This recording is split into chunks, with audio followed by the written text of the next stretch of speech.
Last episode, we talked a lot about the reality of trusting diabetes technology with your child's life. We talked about how much families rely on these devices, the expectation that they should work perfectly, and the reality that sometimes they just don't. So in this episode, we want to keep digging into the psychological side of that, what it actually looks like to trust the tech while still feeling like you have to double check everything. Welcome to Raising Type 1, a podcast for parents navigating life with type 1 diabetes. Honest conversations, shared experiences, and reminders that you don't have to do this alone. So with like all of this being said, I think when technology isn't perfect, which it definitely isn't, it creates this other layer that people don't always talk about, which is the constant alerts, the alarms, the checking, and eventually you run into something a lot of other parents deal with probably, which is alarm fatigue. Yes. Oh my gosh. I get like a physical response Like to hearing. A visceral response. Yes. Like to hearing alarms. I'm gonna probably punch something. Like Yeah. it just like you can feel like your physical blood boiling after a while. I've like considered throwing my phone at a wall. Oh yeah. Yeah. The sugar pixel button. You know what? Okay, that thing. Way to call me out like that. Well, I only like say that because I have certainly slammed my hand down on ours before out of like literal just alarm burnout and fatigue. I'm sorry, when you listen to the sugar pixel alarm alert lows for 3 hours straight, I fear I'm gonna go clinically insane. Fun fact. We bought a sugar pixel like pretty soon after diagnosis. Yeah, which we was did too. Almost 4 years ago. And you know, like it's plastic. Like I'm not saying it's not a great piece of, you know what I mean, technology, but it's plastic. And I guess it just couldn't handle the beating I was giving it. And the button on the top of the sugar pixel just actually decided it was going to quit one day, and it just inverted into the inside of the sugar pixel. So like you shook the sugar pixel and you could hear the button rattling around in there. So needless to say, we had to order another one. But it's embarrassing, but it's also like, I feel like it's so relatable though. Like, you know, it's like the epitome of this conversation about alarm fatigue. Like it just pushes you to that point, especially if I'm hearing repeated alarms. He's low and I can't get him up. He's high and I can't get him down. Oh my God. Or it's the middle of the night, I'm like bashing my phone to get it to like shut the hell up. And it's like, I don't know, man. I hate it. I hate it so much. Like I just hate the physical recoil that it like, it makes me have. Like, I don't know. I've been struggling a lot with this lately because we've been having such a rough couple months where like we'll have a good couple days and it's great. And I'm grateful for those couple days. But then the other, 85% of the time, it's just like constant alarms, constant just like, and I get to a point where I like physically cannot hear it anymore. Mm-hmm. Like I don't know. I feel like I can feel my brain like shutting down. Yeah. Because I don't know that it knows like how, like what else to do. I get depressed. Yeah. And I think it's too like the fact that especially when you have the constant alarms going off. I mean, regardless, baseline, but like especially when you have the constant alarms, like you can't really relax. No. At all. No. You can't turn your brain off. Like I always want to I feel like I want to run away in those moments. I'm like, I want to run away from here. I want to run away from the alarms, run away from the responsibility. Like I want to leave this house and leave it all behind is how I end up feeling. And then like, you can't escape it. It's not an option. You cannot escape the alarms. You can't turn them off. No. You cannot turn them off. You can't, you can maybe raise the target if it's like a high alarm that you're hearing, but you can't stop a low alarm. No. You can't pause it. You need to know.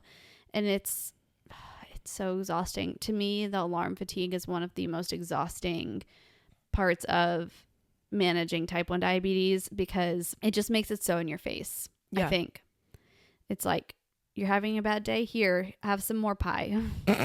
That's enough slices. Here's another slice. Like that's enough slices. Buckle up. But that's what it feels like. It does. I think it's also important to like touch on the fact that like, yes, alarm fatigue affects us, but like I've noticed now more recently that it affects Paxton too.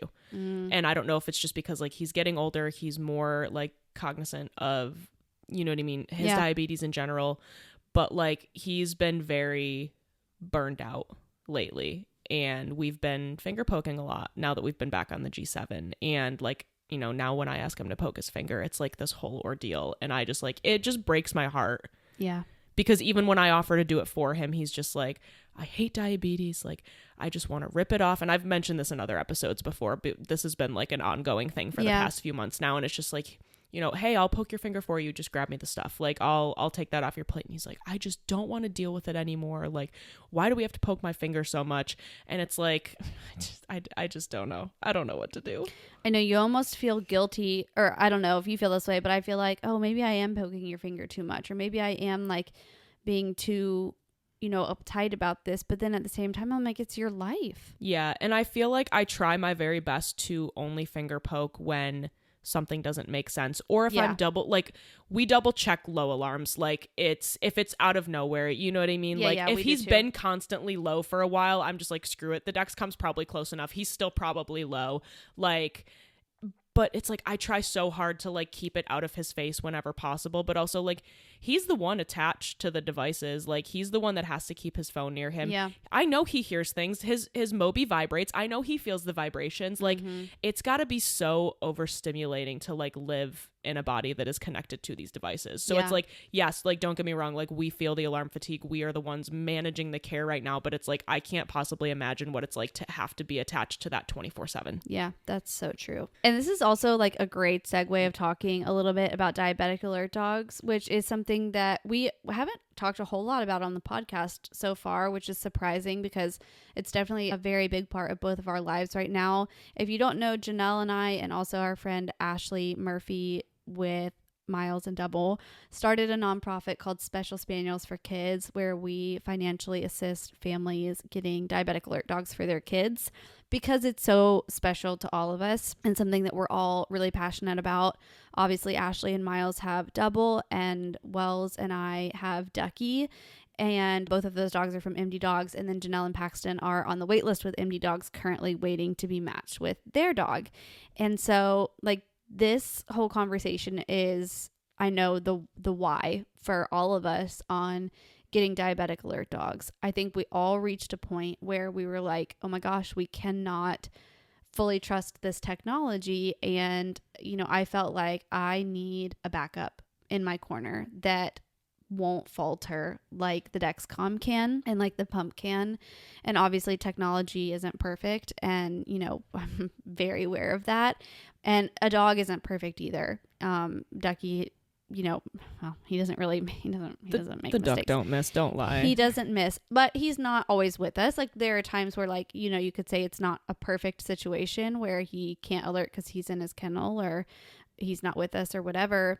So anyways, what I'm trying to say is, like, I think we all kind of reached the same conclusion that none of us were necessarily comfortable, especially with little kids that are hypo and hyper unaware of solely relying on Dexcom. And, you know, what's the next right thing to do in that situation? And for the three of our families, it was getting a diabetic alert dog.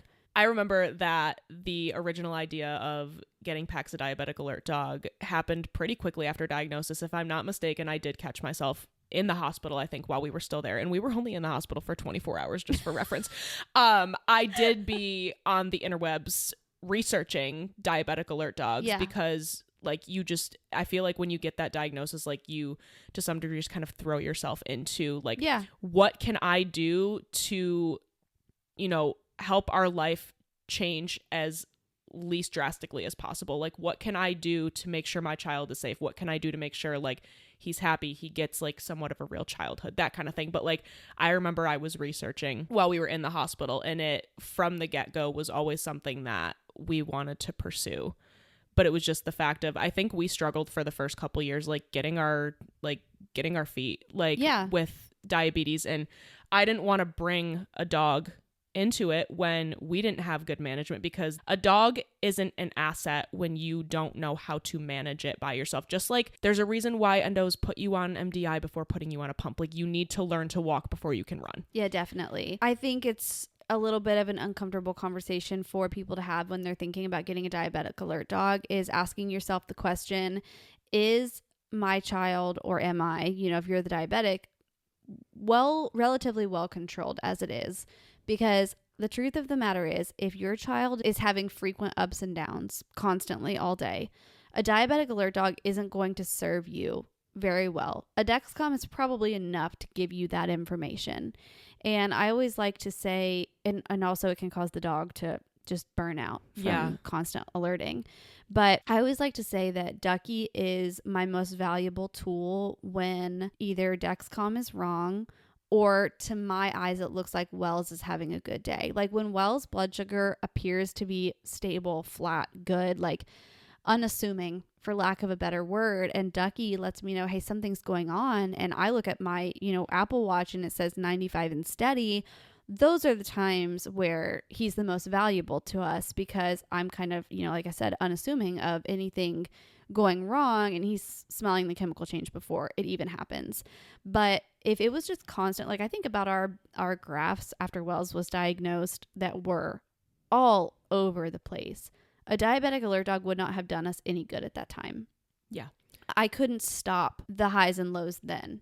So I didn't need a dog to tell me that they were happening. Dexcom is enough to remind me that I'm not doing too hot. It was very clear. Like it wouldn't have benefited me because I wasn't able to, like if a dog had alerted me that he was having an oncoming high, I wouldn't have been able to stop it at that time. Like now if Ducky alerts me that Wells is, rising and I don't know it, I'm going to stop it right then and there. And I know how to, like I have that ability. Our management is at the point that I can do that, or vice versa for a low. Like I can understand the way the insulin timing works and what maybe the low is caused from or whatever. Like, do you know what I mean? And I can make it where his alerts are valuable to me. They wouldn't have necessarily been valuable in the beginning when he was much less controlled. Yeah, I think that's also like a very common misconception is that people think that bringing a diabetic alert dog home is going to not fix everything, but like it's going to fix everything. Like, yeah. And that can't be further from the truth. Like the dog isn't going to help you if you don't know how to help yourself. Mm-hmm. So it's like if you are well managed, like a dog is going to help you keep a tighter range than what you already keep, but you need to know how to keep a tight range to start before that even happens. Yes. And honestly, that's what I'm looking forward to. One of the things that I'm looking most forward to is hopefully being able to prevent some of our lows from happening that we don't see until Dexcom starts to show the drop. And then by that point, it's too late because we do keep such a tight range. Yeah. So it's like, he could be 80 and steady for 15 to 20 minutes after the fact of no, actually he's already 70. Yeah.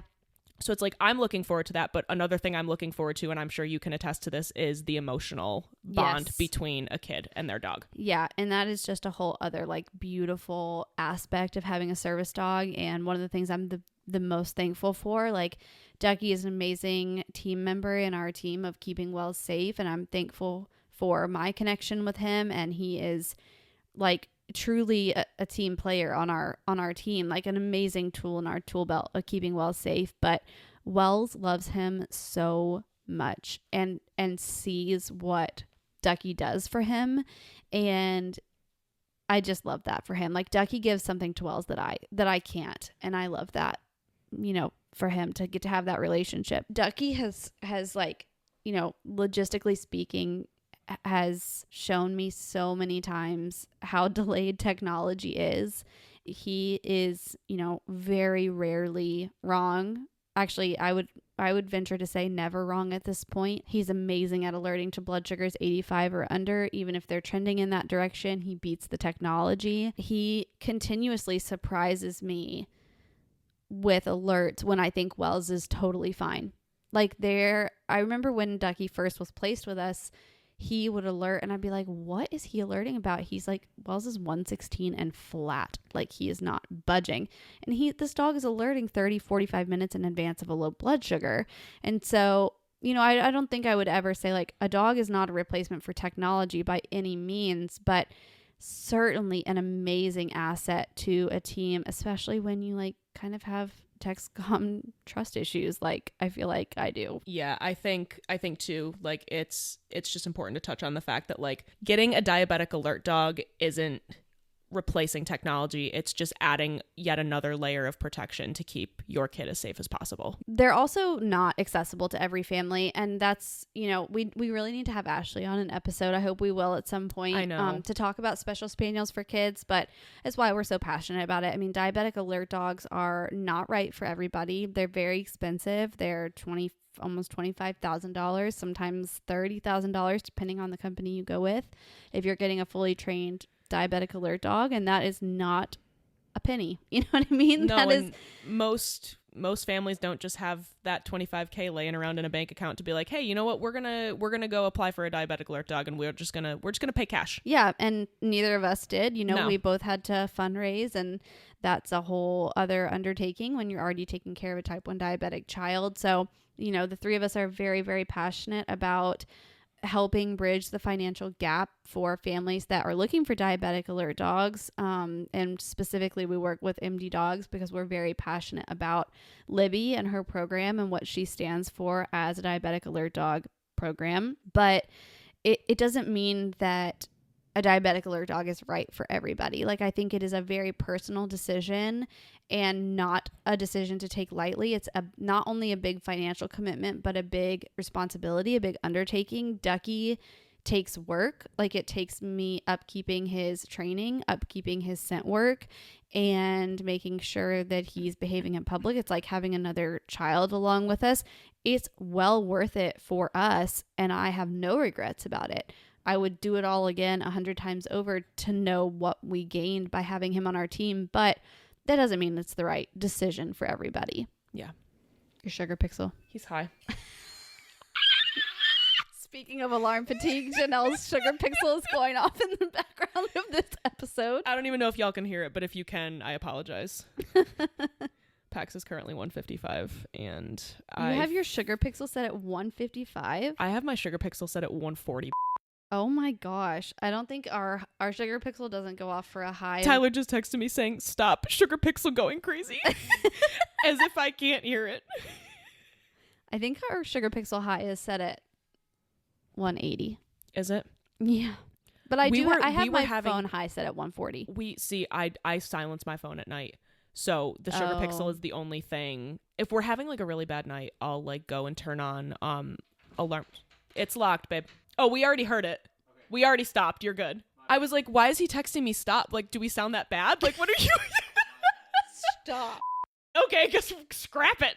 No, you're good. We literally, like, Aubrey heard it almost immediately. Appreciate it. Thanks. Hopefully it works when you plug it back in. We have that issue sometimes where if we'll unplug it, it won't reconnect to the app. And then it'll say like something like, oh, check Wi-Fi and app. But like, it won't let me get that far to what? like, yeah. We don't ever have issues with our sugar pixel. I just can't connect it to like public Wi-Fi, like a hotel or something. Yeah. But like, we've been having issues lately that like so like sometimes I'll be in the shower at night. You know, me and my nightly religious shower that we talked about. But like I'll be in the shower at night and Tyler will like be upstairs in his office, like doing work or like playing video games or something. And the sugar pixel will go off while I'm in the shower. And like, I'm like, that I'm not getting out. Like I'll try to remote snooze it from the app because I'm close enough. Yeah. Realistically speaking, to connect to it Bluetooth. Yeah. And then snooze it from the app. And it keeps telling me, Bluetooth error, can't connect. That's even so when I'm sitting weird. right next to it. We've never had that happen with our sugar pixel. It's happened to both of our sugar pixels. Really? Maybe I'm just too hard on the button. I don't know. Maybe it's like, maybe I'm just beating the shit out of the I'm Bluetooth. not working for you, but you hit me. It's like, actually, you're an abuser. Let's just give credit to Kiss All the Time Disco occasionally because that's been a whole ass mood. Yeah. It's the only thing that's gotten me through my week this week. It literally came out yesterday and you're like, it's gotten me through the week. It's been 48 hours. Okay. It's gotten me through the last 48 hours. The anticipation of knowing it was coming out. Okay, I was like, hold up a second, because first of all, you ditched me for a midnight listen party. So, and to be fair, we both ditched because once you fell asleep, I was like, this I'm going to sleep too. I'm tired. So we didn't even listen to it until the next morning. So it's realistically only been like 34 hours. Well, it's got me through my week. Okay, I stand on that. He's still going up. And it's like realistically, like this graph isn't terrible, but like the lows bother me. The random spikes bother me, and I know it's because of the suspended basil from the lows and Yeah. all of the carbs hitting, and I'm just like, I quit. I guarantee you our 24-hour looks worse than yours right now. Well, we can't both be failing or succeeding. Well, no, let me rephrase that. We can both be failing 100%. Yeah. But we both can't be succeeding. Right. So if one of us has like a decent 5 hours, the other one has a 5 hours. That's the way it goes. Yeah. We must trade. Yes. Tradesies. And if Wells is high, Paxton will be low. And if Paxton is high, Wells will be low. Yes. And then sometimes they're at the same number, stable, just for fun. Yeah, just randomly. But then only for a little bit, because then they'll just go their separate ways. They literally will like what's the word? Magnets? Reconvene? I don't know where you were going no, with that. They push off of each other. Oh, like the force? Or they reject. They Look, women in STEM.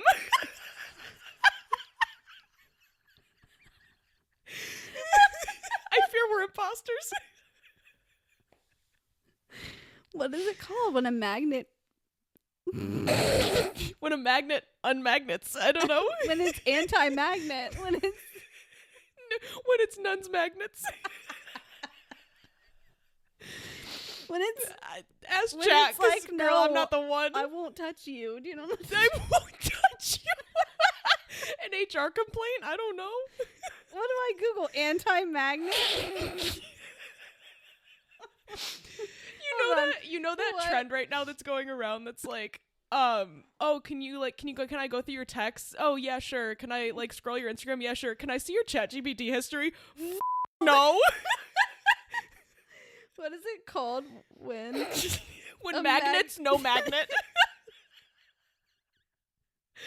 when a magnet pushes away? Repelling. Repelling. Rejecting. I reject you. I rebuke you.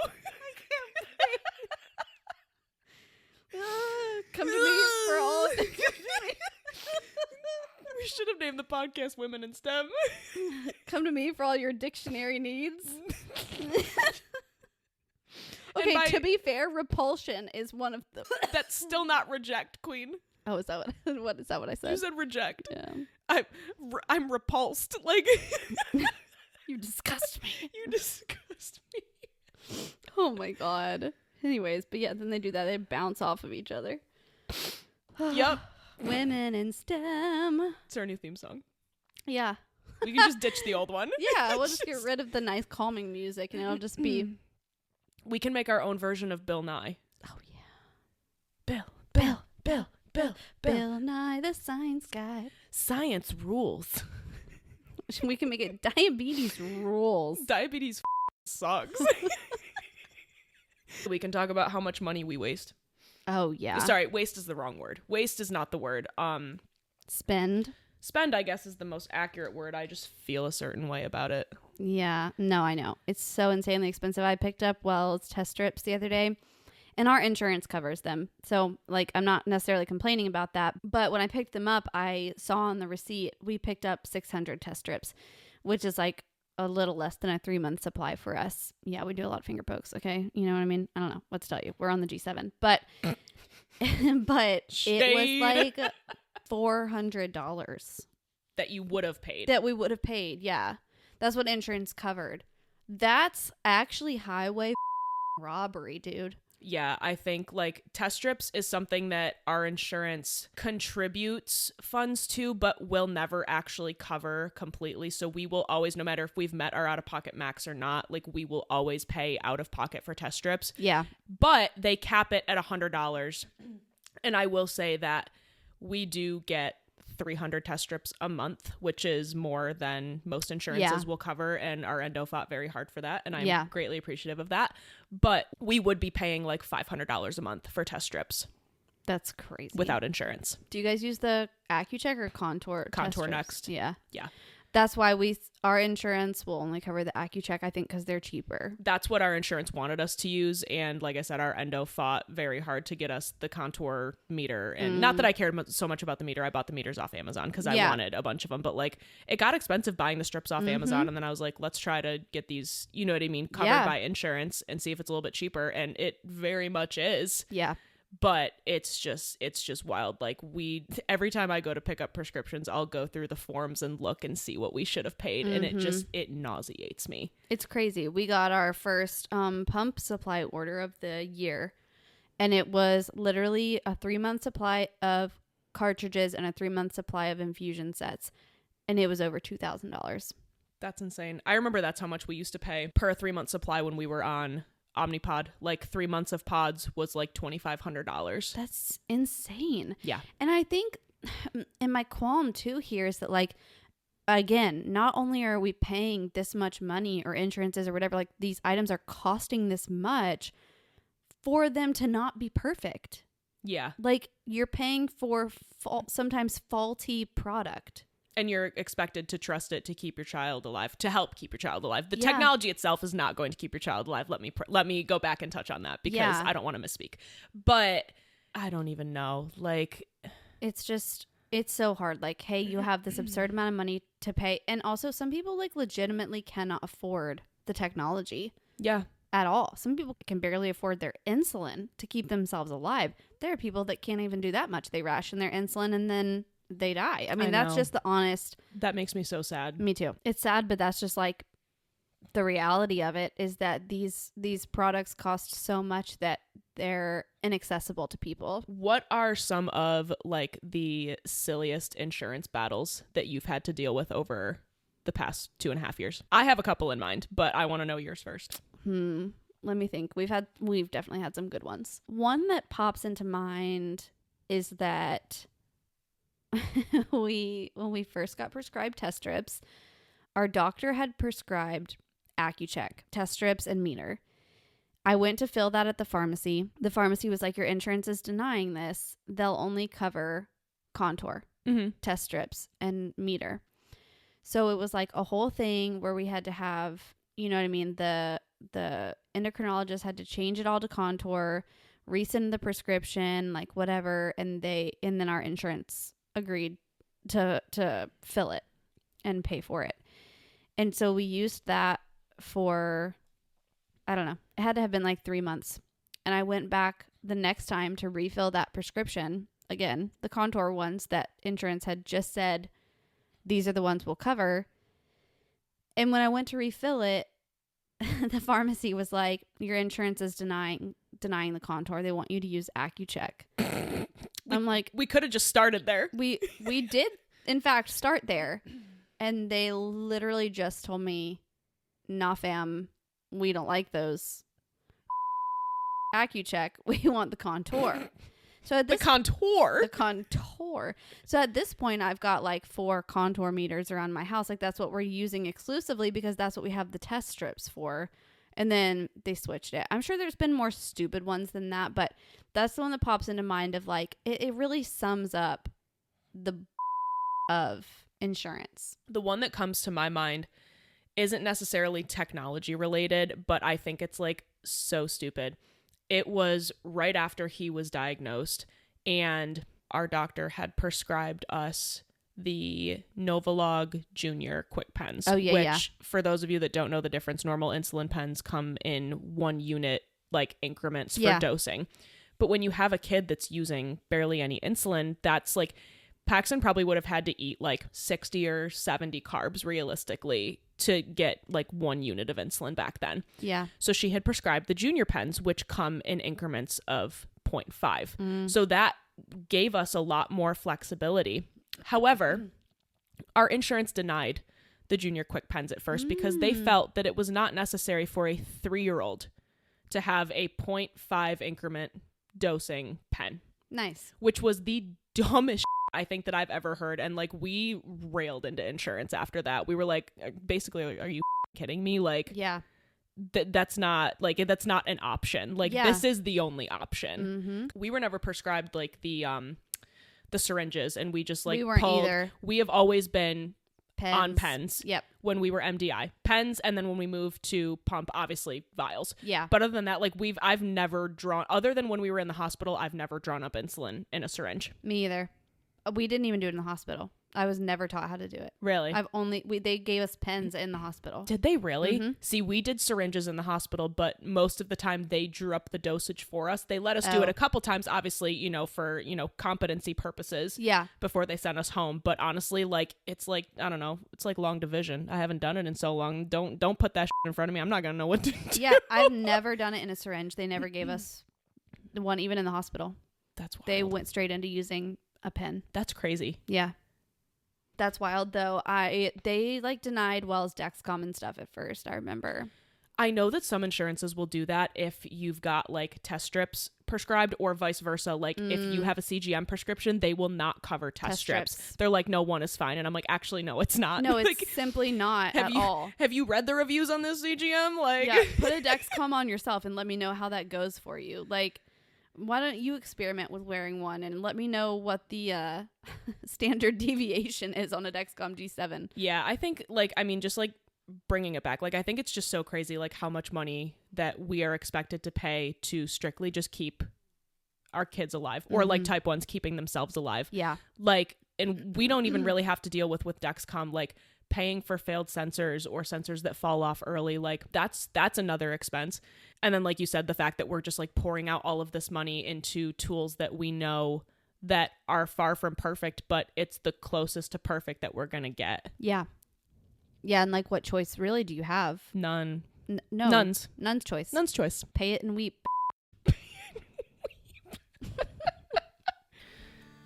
So I think where we land with all of this is that technology really is an incredible tool. CGMs, pumps, automated systems, they've changed what daily life looks like with type 1 diabetes. But at the same time, they don't replace the role of parents. They don't replace the instincts, the constant awareness, or the decisions that still happen all day and all night. Trust with this technology isn't something that just happens overnight. It's something families build slowly, through experience, through mistakes, through double checking, and learning when to rely on it and when to step in. And the reality is, every family ends up finding their own balance. Technology helps us manage diabetes, but it doesn't replace vigilance, the instincts, and the love of the people actually raising these kids.